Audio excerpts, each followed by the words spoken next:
Hello students, welcome to this first session of Computer Science class 11th. Now first of all, we'll be studying about computer system overview. This is your first chapter in class 11th syllabus. Now what is a computer system? Many of you will say that it is a calculating device. Some may say that it is a kind of calculator which performs calculations. Many of you will say that, sir, it is a device on which you can play movies.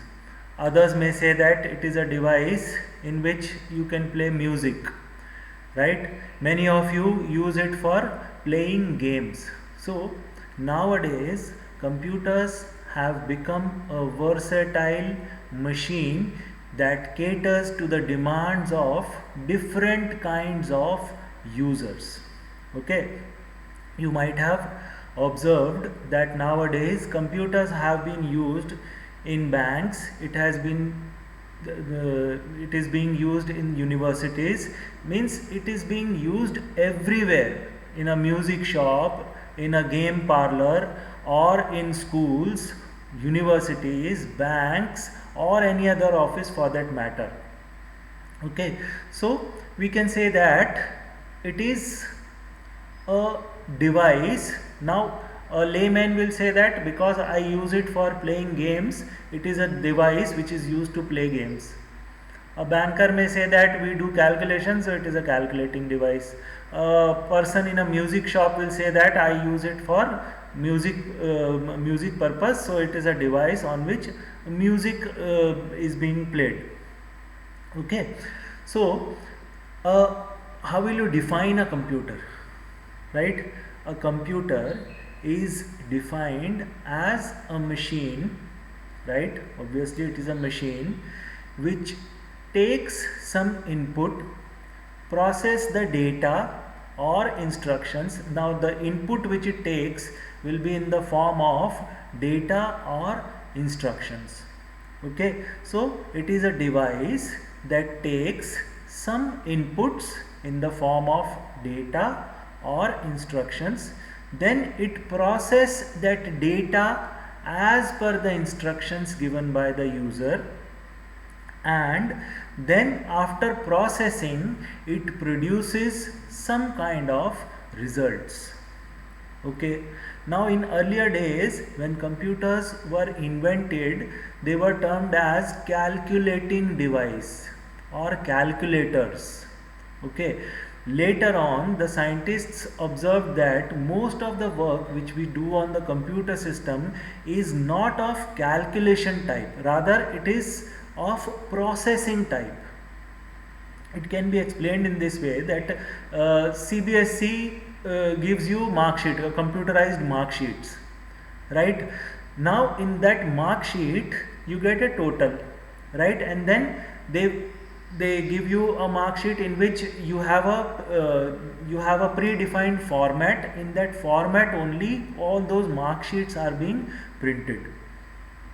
Okay, so CBSE, while printing these mark sheets, most of the time the computers installed in CBSE will be used for printing and processing the information of students. There is very less calculation involved. If you get a total, that is the only calculation which they do. If you get a percentage also, then some more calculation is involved. But most of the time those computers or machines are involved in getting the printouts and managing the records of students. So that is why later on the scientists observed that most of the work which we do on the computer system is not of calculation type. So the computers were termed nowadays as data processing machines. So here if you see the definition of a computer system, it is an electronic device which takes some input, process those inputs or data as per some rules. Who will give those rules? You will give only you will only give the instructions to the computer system how that data must be manipulated, how that data must be processed. Computer by itself is a dumb machine, it cannot do anything on its own, right? Everything has to be instructed to the computer system. Now many of you will say that, sir, when we switch on the computer system, we do not instruct the computer system anything and then we get a desktop. So who is instructing the computer system? When you load operating system, before that there are predefined instructions. When you switch on the computer system till you get desktop, that is known as booting process. Now in booting process, what happens? As soon as you switch on the computer system, the control goes to some predefined instructions, right? Always the control will go to those predefined instructions. Those instructions are what? Those instructions are permanently written and they are executed every time when you switch on the computer system. Now what is written on those instructions? Those instructions instruct the machine that once the computer is switched on, you have to go on a particular location on the hard disk and then you have to load the operating system on the computer system. Before that, it checks all the peripheral devices. What are peripheral devices? The devices which are used along with your computer system, like a mouse or keyboard. If you disconnect a mouse from a desktop or if you disconnect a keyboard from the desktop, when you switch on that system, immediately you get a message that PS2 mouse not found or keyboard not found, or if there is no RAM in the computer system, you will get a message, right? Once after checking all these things, once the operating system is loaded in the computer system, then only you can work on the computer system. So there are predefined instructions which are instructing what is to be done next, right? Then you instruct operating system. What is operating system? Again, this operating system are set of instructions which are again predefined in the computer system. Okay, so by itself, like other machines, computer is also a machine and it is a dumb machine, though we use computers very intellectually, but by itself it cannot do anything on its own. Everything has to be instructed. We say na that invention can never be greater than the inventor. So human beings have invented computer system. That invention cannot be greater than the inventor, right? So it is not greater than human brain, because human brain only has created it. Anyways, so here the definition says that it is a machine which takes some set of instructions along with data, process those instructions and data, and then produces some result. Okay, now I am talking about data. Data means what? Now two terms we will be using. So when we talk in technical terms, data means raw facts and figures which are not organized, right? If I say you write the names of all the students and then you write the total obtained in class 10, right? If you write all those names in a haphazard order, right, that becomes data, right? Because it is not conveying some meaning, right? Now if I say you arrange this data as per the marks in ascending order, that means the student who has got highest marks will come first, then next, like this. If you arrange these records, or if you arrange this data, now when I see that data, it is conveying some meaning to me. What meaning? I can find out what is the name of the student who has got highest marks, what is the name of student who has got least marks. So when you arrange the data in a specific order, it becomes information. Information always conveys some kind of meaning. Okay, Then it is saying that computers are being used extensively nowadays in everyday life, every field, in the form of laptop, desktop, smartphone, gadgets, etc. Then there are basic 5 things which each and every computer system does. These are the basic 5 things. First, it will take some data as input, right? Then there is some kind of storage in a computer system. It stores the data or information. Then it processes the data, right? And then it generates the output, and there is a controller who is controlling all the functions in a computer system.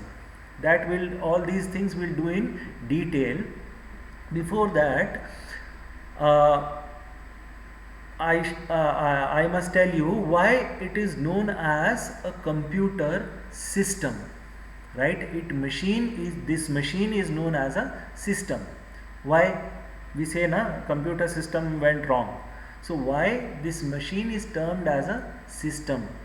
A system means, or a system involves more than one units, right? Those units will work collectively to achieve a common goal. When we say that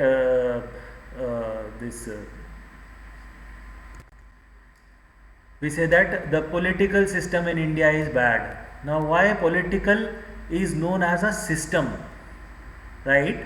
Because there are again different ministries, different units which are running to achieve a common goal. What is the common goal?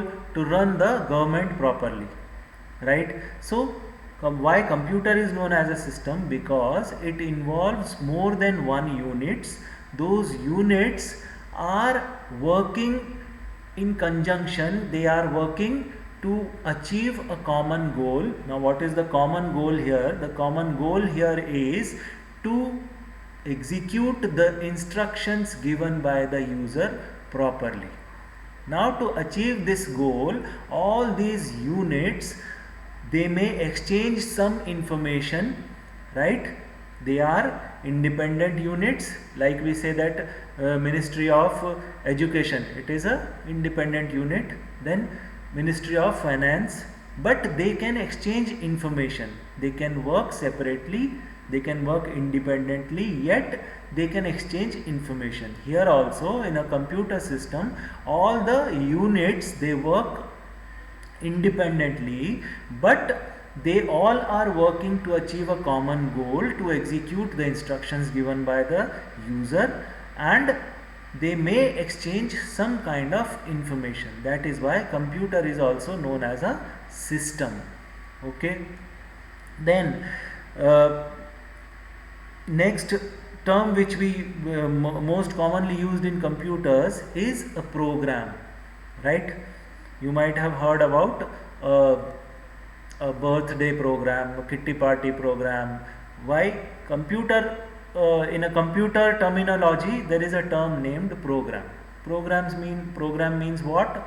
Program is a set of instructions given by the user in a particular computer programming language to do a particular task on a computer system, right? So a program is nothing but they are set of instructions which are executed on the computer system.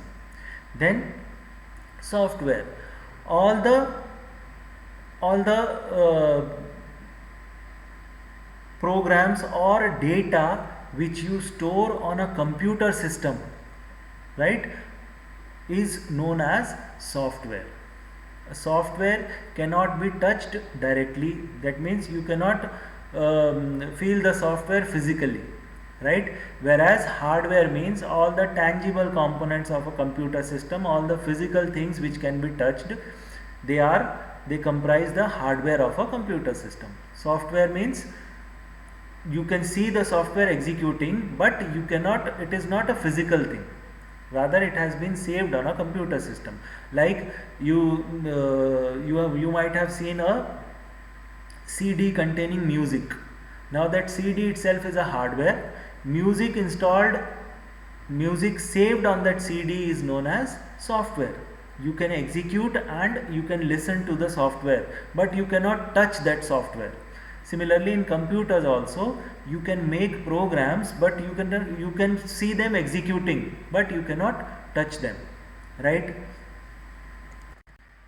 Then one more term we use very commonly when talking about computers: digital. Nowadays everything is getting digital only. Okay, before that computers were termed as digital. Now why they are known as digital, right? Now computer understands the language of 0 and 1 only. Why it understands the language of 0 and 1 only? Because computer system is made up of all the electronic components, and electronic components by virtue can have only two states, either on or off, right? If you see a bulb can be switched on or it will remain off. It is an electronic component. Then you see a fan will either blow or it will stop. In a electric wire there may be electricity or there is no electricity. So most commonly there are two states only. But human beings, they have, because they are very knowledgeable, very intelligent, they have different states to represent data. Say for example, we learn mathematics. In mathematics we have 9 different digits to represent numbers, right? 0, 1, 2, 3, 4, 5, 6, 7, 8 and 9. 10 different symbols, right? Now in order to represent these 10 states in a computer system, it becomes very difficult, right? Why? Because computer is made up of electronic components, and electronic components, they have this nature that they can understand two states, on and off. So when a computer system is made up of all such electronic components like capacitors, integrated circuits, all the electronic components, and these electronic components have only two states, 0 and 1. That is why computer is known as a digital device, right? And for the same reason, computer understands only the language of 0 and 1, right? Then you may ask that, sir, we work on a computer system, we give English like language, right? Okay, you give English like language, but those English like instructions are, before execution, they are converted into zeros and ones only, right? So whatever you are instructing to a computer system, it gets converted into 0 and 1, and then only it is saved or executed on a computer system.